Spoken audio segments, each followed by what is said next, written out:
Good morning. It's Friday, and what a way to start a Friday. I literally just woke up. I have more pings on my Discord than I know what to do with. If you're new here, welcome, welcome. If you're not new here, welcome back. I'm Shotgun Shogun. This is my channel. I've got opinions that I need to tell the internet about.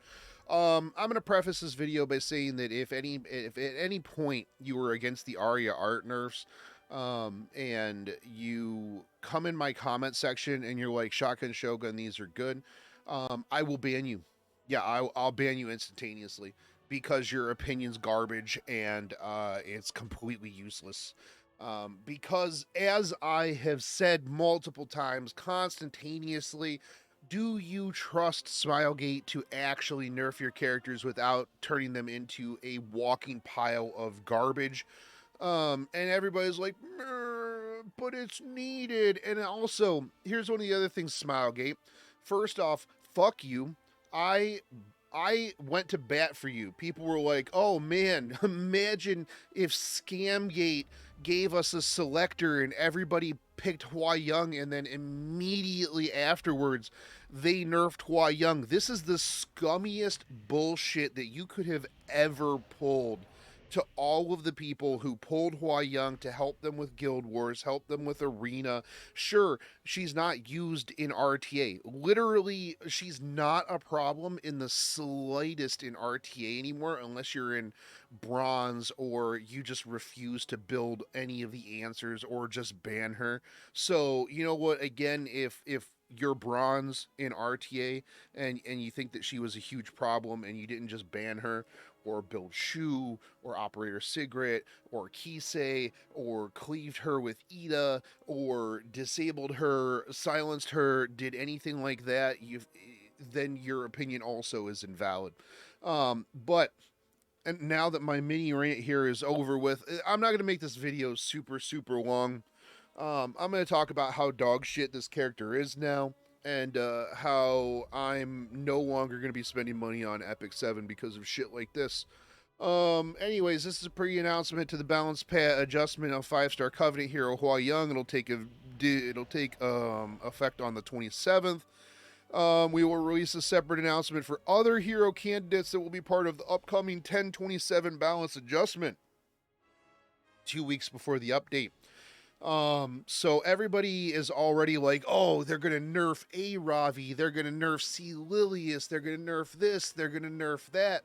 I don't think that. Well, you know what? I'm not gonna say I don't think that they'll nerf MLs, but I don't think they will because of ML selectors and all of that stuff. But who knows? Yeah, who knows?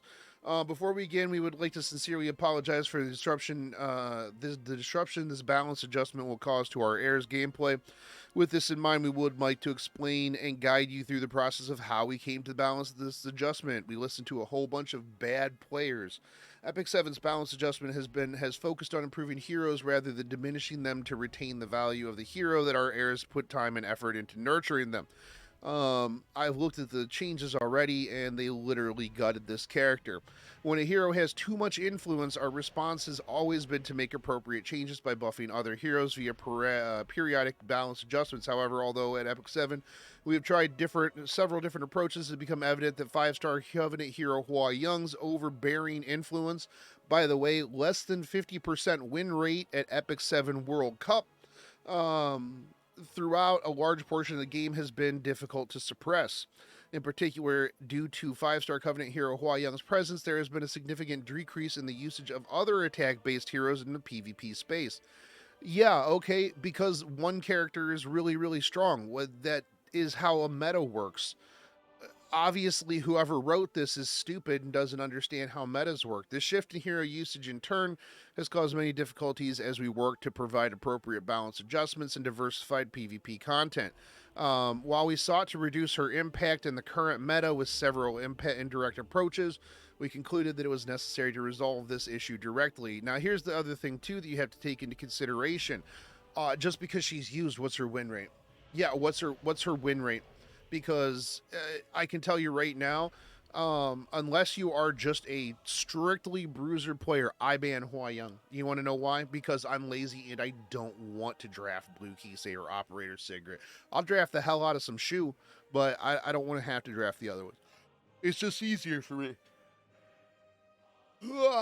See, I'm I just woke up. I'm tired. I'm gonna yawn. People are gonna complain about that too. I don't care. Anyways, while we sought to reduce our impact in current meta with several indirect approaches, blah blah blah, ultimately led to the decision you see before you today. Once again, with a heavy heart, yeah, you don't care. Everybody already picked your shit from the selector.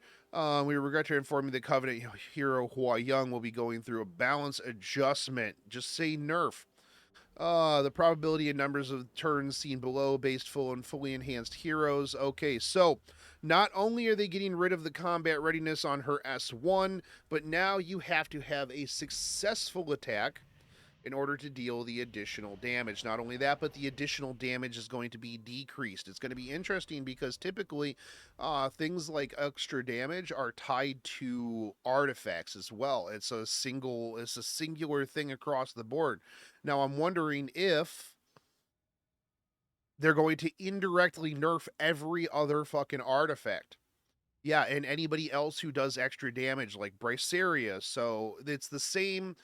Her extra damage, I believe, scales the same as Uberius Tooth and Senya's Artifact and Drink and Braceria's extra attack, stuff like that. So we'll see. We'll see if they inadvertently break everything else as they do this. Prairie Hawk. They're going to nerf her attack by 20%. Now, if you have Hua Young, you'll already know that if you are not 7,500 attack plus attack buff plus vigor, chances are you're not actually killing anything. Now, people who don't have or use this unit or have copium gear will say, oh, well, you don't have to have that in order to one-shot things. You do. Yeah, you do. Yep, indeed. And the reason why you got killed by it is because, well, you got gear gapped. Yeah, that's the whole reason. So anyways, they're getting rid of 20% of your attacks. So now you're not going to be able to one-shot anything.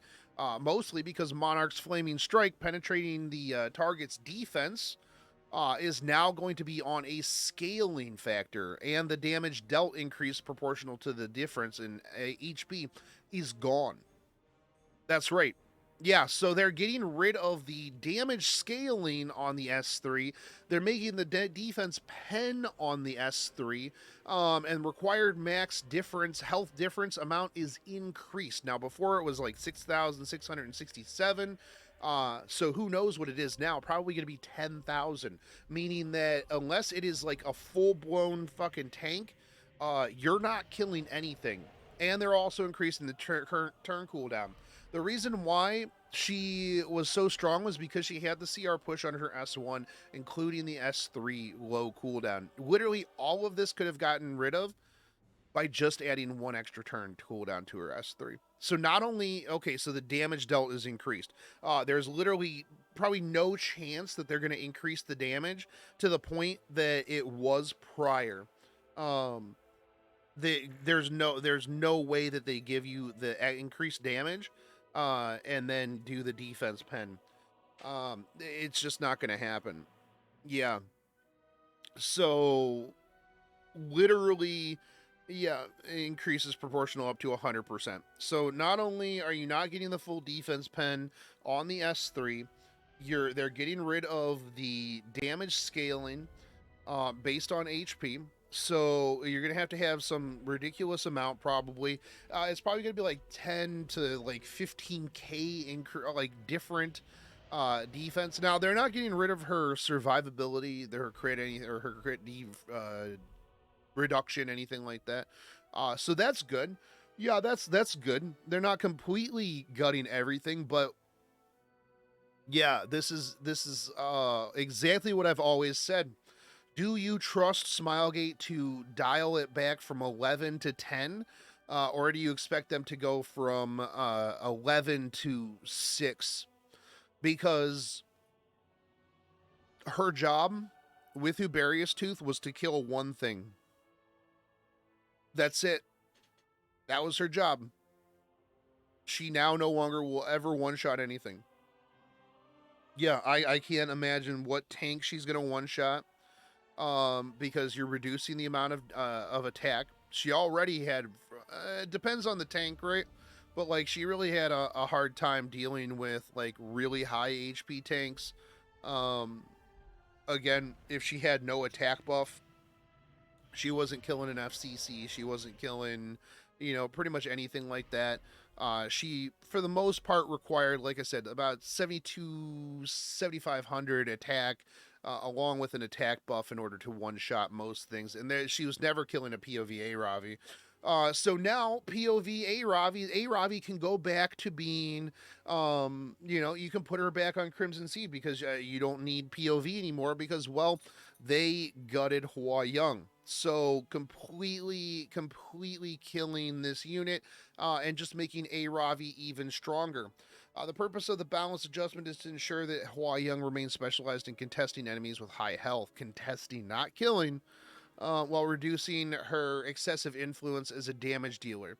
So she's supposed to be a damage dealer. Anyways, also because of her fast turn cycling made her difficult to deal with, she will be adjusted to similar levels as other heroes. So other heroes that nobody uses. Fantastic. Supersonic kicks powerful additional damage to reduce the viability of lower health, high attack base speed heroes, high evasion heroes, heroes with damage reduction effects. To resolve this issue, so the thing with damage reduction is that it still did. It just, the extra damage bypasses 70% of your defense, and it's extra damage. So cool. This is how you dealt with Violet. This is how you dealt with Rylet. Those are the only real evasion units, right? To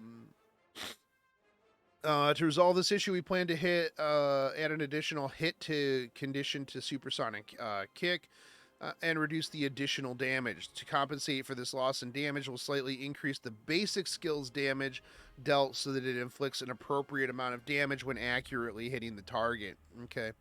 Monarch's Flaming Strike penetration rate will now calculate proportional to the difference in max health, and the condition to reach 100% will be increased.